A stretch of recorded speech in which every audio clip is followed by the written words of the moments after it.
Video बना लें, वरना तो ये वीडियो नहीं बनाता।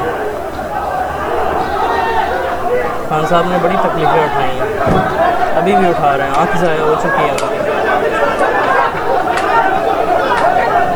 देख रहे हैं आप, एक ईमानदार आदमी के लिए कितना बड़ा लश्कर आया, कितना बड़ा लश्कर एक आदमी को उठाने के लिए।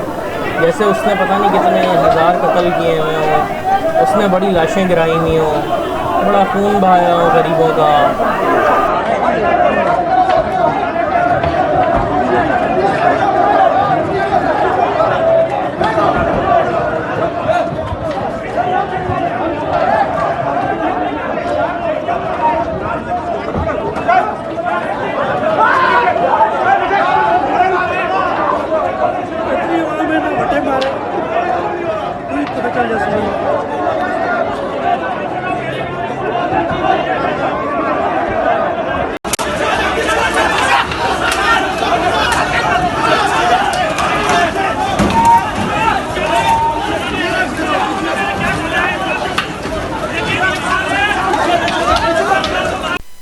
अली अमीन गंडापुर हो गया, सुहेल आफरीदी हो गया, और इसके अलावा भी जितने बड़े बड़े नाम हैं आप देख लेंगे। ये ऐशियों में ही लगे पड़े हैं, ये क्या कर रहे हैं? इन्होंने क्या जद्दोजहद की है इमरान खान को निकलवाने के लिए?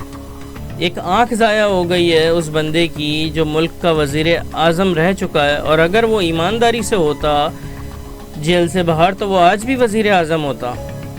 लेकिन किसी को कोई शर्म नहीं है।